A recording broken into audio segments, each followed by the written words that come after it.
look lovely. Oh, thank you. Hello. On some blonde... Age. Okay.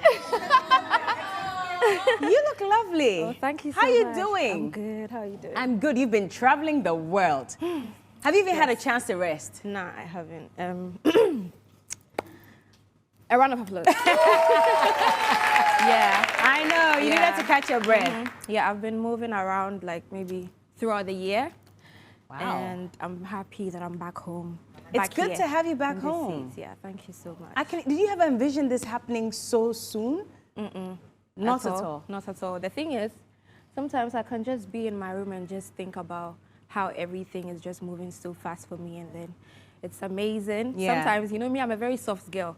Are you? So, Well, some boys have been breaking your heart. No. Okay. No. I'm just checking. No, I'm breaking their hearts. Hey! Yeah. Yeah, so I'm very soft, so sometimes when I get overwhelmed, I always like start crying and getting teary. But I know. No, but that's the thing. I mean, everybody's human at the end of the day, right? Yeah. But like you said, you didn't envision this happening so suddenly. But what had been your dream when you were this young girl looking to start a music career? Yeah. What was your dream, really? So before I got into the university, because that's where everything started for me, before I went to KNUST, I just wanted to be an entrepreneur. I wanted to be getting money. So I'd studied international business in KNUST until I met my producer, Sosa, on campus through a friend. And then that's where it all started. But before then, I schooled at Tia Media Senior High School in Kumasi. I'm a Kumasi girl. Yeah. Obianim said I'm a Kumasi girl. I know. Yes, so I went to secondary school at TI Mass and I studied business there as well. But I was the entertainment prefect. Until Hono, I was very interested in entertainment. So I was interested in acting, music, comedies, everything entertainment. I wanted to like put myself there. And at that time, I never paid attention to my voice. You know, sometimes you have to actually take a step into something before you are able to tell that, okay, I'm actually good at this. So I thought because my father was into music and he was a legend, I just had like interest or love for entertainment until I got to the university. And then when I met Sosa, my friend that introduced me to him was like, oh, this is my friend, he's a producer, but he's just starting and all of that, so you guys can exchange contacts. Yeah. So we exchanged contacts, I went home, and then he sent me a beat. Just like that? Yeah, he sent me a beat. So at that time, the only... Sorry, what? Hold on. So you exchanged contacts, you didn't even audition you and say, you sing and let me hear if you can... Nothing, yeah. And he sent you a beat? Usually producers don't like do that, if somebody should like actually say. So I showed interest. Okay, I'm saying that because, I mean, for me as a producer, I want to know what you're capable of before I even send you my beat. You're a producer? I'm just saying that. Okay. Unless that's not how they work. I'm giving you my mail right now. No.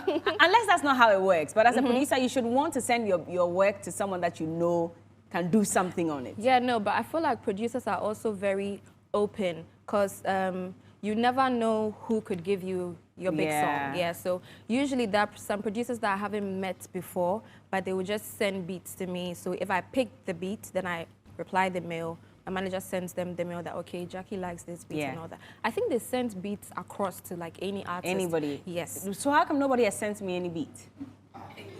When did you start music, Bella? I'm just saying, you never know. Maybe I could give them their biggest hits. So breaking news, guys. Bella Easy. Let's focus on the conversation. Yeah. So he sent you the beats. Were you not confused as to what to do with it? No, because we had spoken. So we had spoken, and then I told him to actually send me something to listen to. Because prior to that, I had recorded a song when I was like 6 years old. My dad took me to the studio. He usually takes us to the studio when he's rehearsing and all that. So that was the only time I recorded like a professional song. But when Sosa sent me the beats, it was that very moment that I got to realize that I could also write music. I never clocked that I could write, because when I was listening to the beats, the words were just like coming out. And then I wrote it. So, and I'm so. Yeah. What do you say? Yes, Wada? Yes, it's so. Hey, there's only like 4 people that knew it. Why? Oh, they know. Oh, my audience, they're solid. Yeah. So this is a quick story time. So he sent me the beat. I remember I was sitting on the dining table, and then I had I was finishing my project, actually, project work in school. So I put that one aside and I took a sheet of paper and I was listening to the beat. It was a reggae beat. So when the beat was playing, I was just like imagining what I wanted to talk about, which was love. So that song is called Love is Pretty. That was my first song that dropped. I wrote the song. Thank you. So I wrote the song, and then the next day I went to I had class. So when I finished class, so one thing is my parents are very strict. So I have a curfew, and I wasn't staying on campus because I live close to campus. I was always going to school from the house. Your parents are strict. Nana Champo is strict. Yeah, very, very strict. My sister. My sister, very strict, yeah. So, and it was good. It helped. At that time, obviously, if you want to throw and do all those things, you would think they are worrying you, but I would say it shaped me into a better person, and I love that. So I went to campus after class. Instead of saying me coffee, my uncle Fio, Miss Bella, and I'm a call so Saho. Hey! Because Sosahono will come, or Brunei is a hostel on campus. He had a small setup over there. So I went there, recorded the song, and my mom was calling my phone, texting me, you've closed and then you're not at home, da-da-da-da-da. And I just finished the song quickly, went home, went to collect my hotness at home. But after that, I didn't tell her what it was. And then, because I knew she was going to be like, why would you do that alone? So what did you tell her you were doing? You were in school? Yeah, I created a lie. Love you, Mom.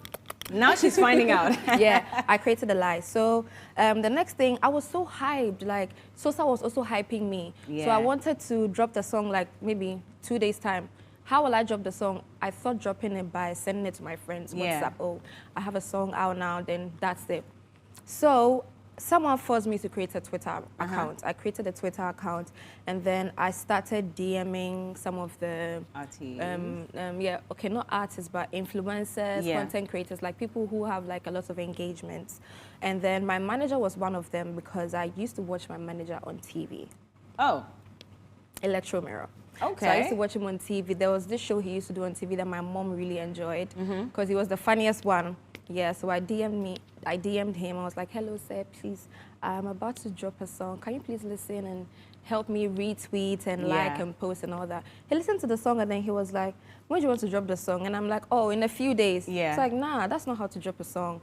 Then he now told me everything that has to be done and all that. Do you have a manager, all that? And then he said he was going to manage me from there. So we do everything properly. Oh, wow. Yeah. Lucky you. Like you didn't even have to fret to find a manager. No, so everything is God. I always say it's God. The fact that something actually hit me to actually text him and send him the song, because I sent it to a couple of people, all of them also like reposted and retweeted. So the song now, I think I DM'd him in like October, September. So the song came in February, which was the following year.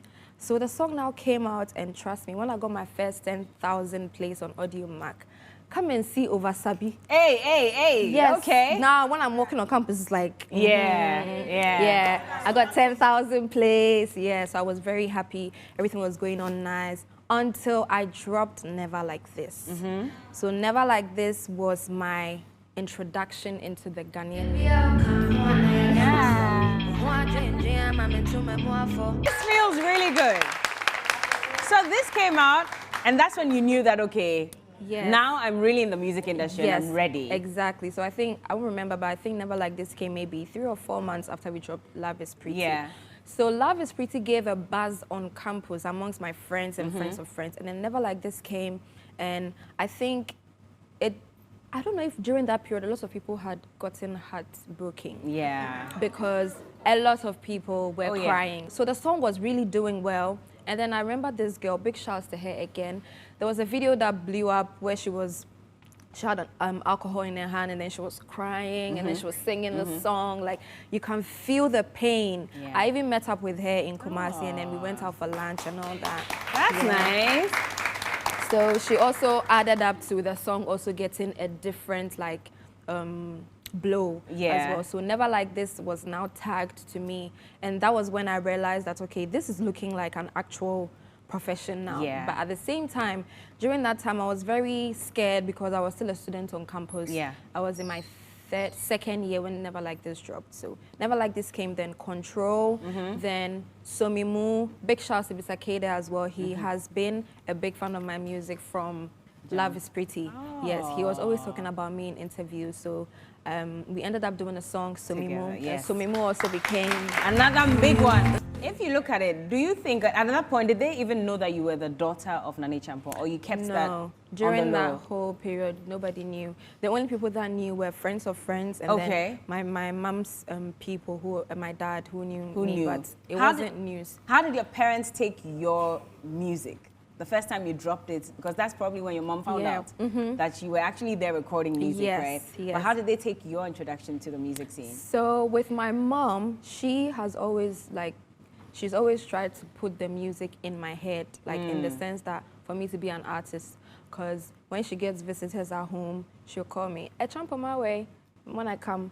Oh my God. Right? So I perform for her visitors and she'd be like, "Yes, me ba no tunyum," you know, all of that. So, but during that period again, I saw it as if she was worrying me, like, "Oh, why are you calling me to," because I was shy. Yeah. But she saw it. So when I started, it wasn't surprising for her. My dad, I wouldn't say he was surprised, but he was trying to adjust because his daughter gets into the industry. He knows how the industry is. Yes. So he was being more careful and too careful about it. And it was like during maybe when my EP came out that he now had to, like, you know, I just have to accept it and adjust that. Right now, dear, is music. So if he had his way, what was it like growing up with Nane Champon? He's one of the people I've looked forward to meet for a very long time, because I absolutely love his music. Yeah. But for you, living close to him and being his blood, yes. What was it like with him? It was very interesting. Sometimes I get mad at myself that I wasn't seeing it during the time when I was in nursery, primary, JHS.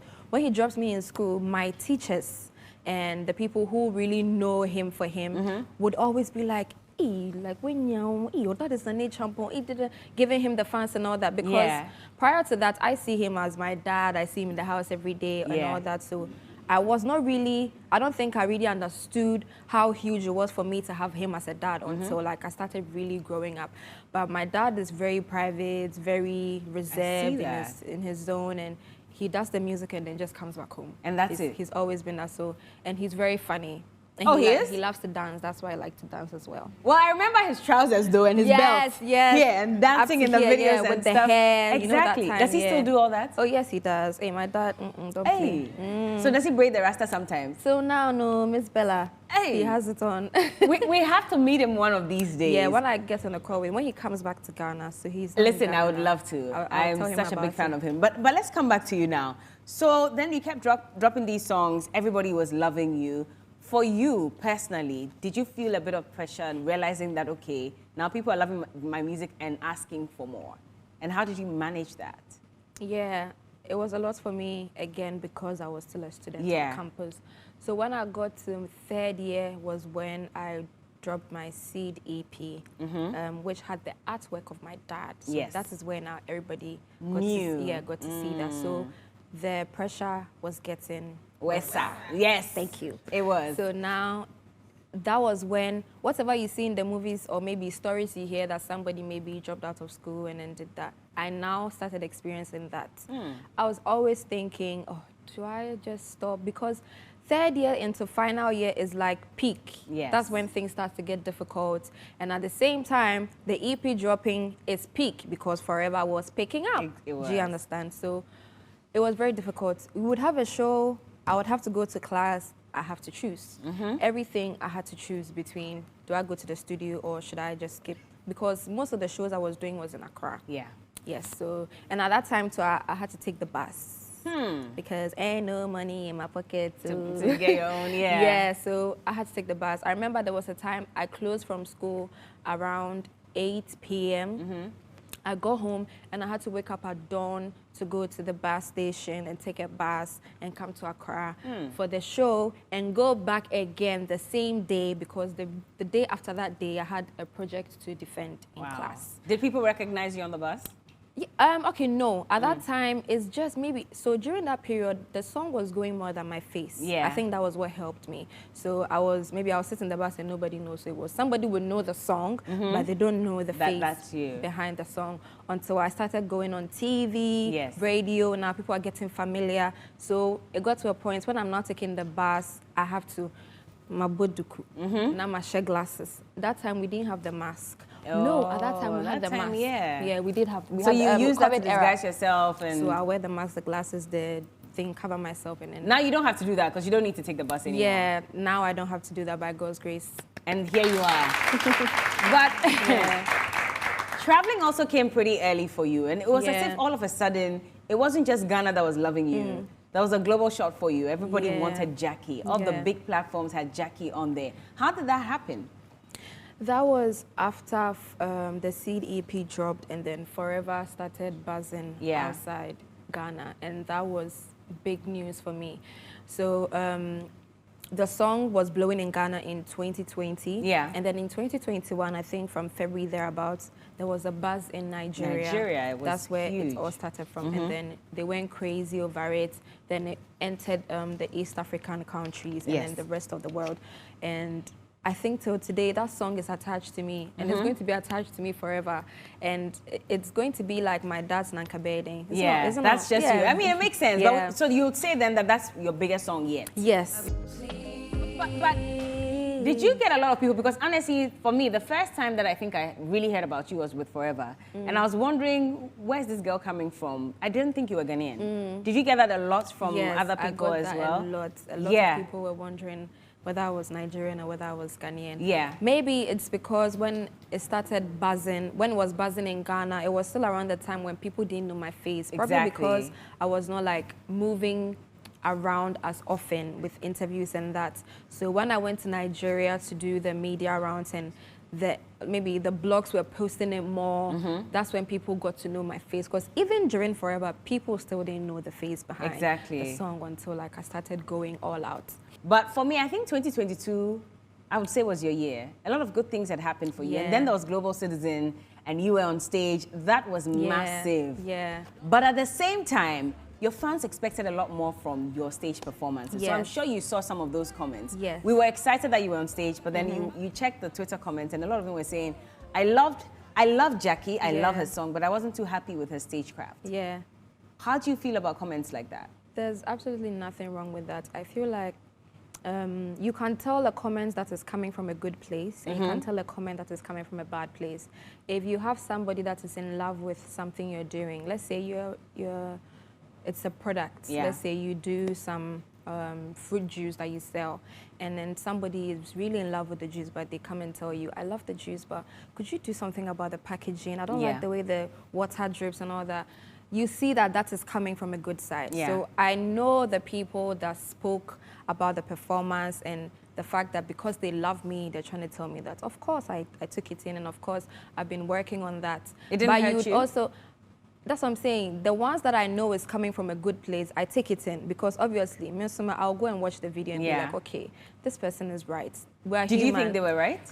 The ones that I know were right, I know. But the ones that I know that you are coming from like a hate space. There's some that, some people say certain things that they wouldn't like if it's said to them. Yeah. But there are other ones that they say it in a human way, like, okay, you need to work on this and work on that. And I'm human and I'm an artist. I'm bringing something out for people to consume. If the people consuming it are not okay with certain things, and if they can be corrected, I definitely correct them. So I took them in good faith, the good ones, and then I've been working on that. I don't like us to relive some of these moments, but I just want to find out, what's that one comment that you saw that pissed you off or really hurt you?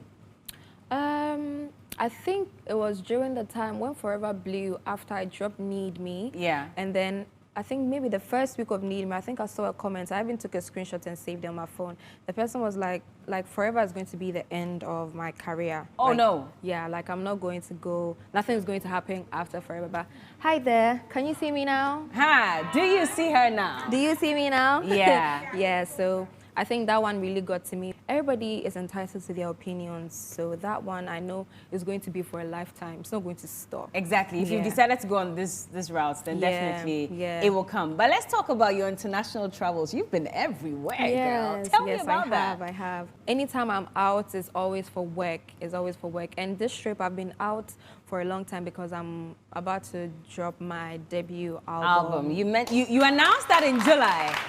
And you had mentioned that new album. Oh, yes, I remember. New album coming or loading, one of them. And I was waiting with bated breath. I was hoping that, okay, it will drop.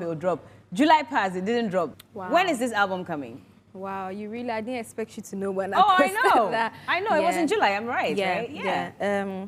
So I always want the best to come out. Okay. And everybody wants quality. So one thing, I've recorded too many songs. Anytime I record another song, I want to swap it with the other song that I recorded. Yeah. Yes. So I'm trying, because this is my first album ever, and as an artist, I feel like an album is like, is supposed to represent you and what you're capable of doing. The EP, yes, but the album is really big. So I'm trying to do my best to bring the very best for everyone. I'd love to give you exclusives, but I'll give you the exclusives after. You cannot come on the day show and not give us any exclusive. Is rent free on this new album? Maybe. That's a yes. It could be. Do you know what I'm saying? It could be. Maybe I'll record another song that I would want to swap with that one. You are not allowed to swap. We want it on the album. I'm sorry. So let it stay on it. Okay, Rent Free is going to be on the album. Track what? What track? Where do you want? What track do you guys want? Tell me, and we'll put it there. Okay. Because you had tweeted something about, what's that one thing? Living in your head rent free. And I thought it was just one of those regular tweets. Then now we're finding out that there's actually a song like that. Yes. What inspired this one? Okay, so I think somebody has been living in my head rent free, maybe. Who is that person? That's what they want to hear, so I'm telling them. It's not what we want to hear. It's someone really in your head rent free. No. And who is that person? I'm kidding. You see the way they were like, You're not in love? No, I'm not in love, no. Not even with Jesus Christ? Oh, with Jesus Christ, of course, yes. So you are in love. He's living rent free in your head. Okay. Oh, hallelujah, someone. But tell us, yes. Okay, so this song was produced by Afrolectra. He's a Ghanaian producer. And let me give you a breakdown of the song. Okay. So if you're in love with somebody, start thinking of the person right now. Good. Oh, wow. Okay, so the first verse says, don't break me, don't lose me, don't use me, don't leave me in the dark. Do you trust me? Give me your hand. Oh, okay. I found you, you found me, who found who, no one cares, we're much. You should trust me. Give me your hand. Then the chorus says, you are living inside my head rent free. Baby, I was saying I'll pay kofi. Hey. I didn't know pay kofi. Hey. Eh? Yes. It's too early. Did you write this yourself? Yeah, I wrote the song myself. There's something interesting about your songwriting skills. All the songs I've dropped and all the songs I've written by myself. Do you ever share with your dad to find out what he thinks? There's 2 songs that I wrote and my dad was around, and then sometimes I play for him to listen, and then because he's also very good with songwriting, especially if it's in tree. Yeah. Because when especially he likes to sing with deep tree. Yeah. So he helps me with that. He gives me what he thinks about it, and so yeah. But aside that, I've been writing all my songs. But right now, I'm actually open to songwriters. So if there's anyone that is good with songwriting, you can definitely hit my management page, which is Flip the Music. Yeah. Or you can, Songwriters, you should come. But when are we getting a song with you and your dad? We have a song. Oh, you have a song? Yeah, we do have a song. Should I put, okay, right now, you said I should make Rent Free track 4. Should I put a song with my dad on the album? Of course! Okay. Listen, you don't even have to ask. The Bella Request, Abby. You've recorded the song already? Yes, we have like 2 or 3 songs together. Why have you not dropped it? What are you waiting I think we're waiting for the right time. The right time has been last year, this year, 2 years ago. Right, December. Oh, you want it for Christmas? Listen, you should have dropped this 5 years ago. Oh wow. Okay, so we're going to. What's it called, by the way? Can you see what she's doing? Oh, as a fan of your dad and you, yeah, I think we should be asking, right? What's it called? Okay, so no.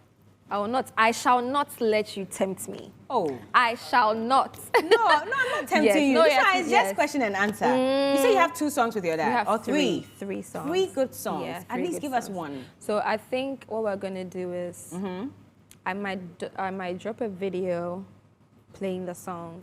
Okay. Maybe I'll come and visit you. You should. You're always welcome. Yeah, and then we'll go live and I'll play the song. So what kind of song is it going to be? Is it like a high life song? Because your dad is known for high life. Is it going to be your kind of song? So, okay, I'm going to give you an exclusive. One of the songs is another rendition of his song. Hey! Okay, can we dance to that? As we take a break, we're still hanging out with Gyakie. And, well, you heard it from the horse's own mouth. She's done a rendition of her father's song with her father, Nane Champo, in case you didn't know. And I suspect it's this one that we're about to play. So enjoy it. We'll be back.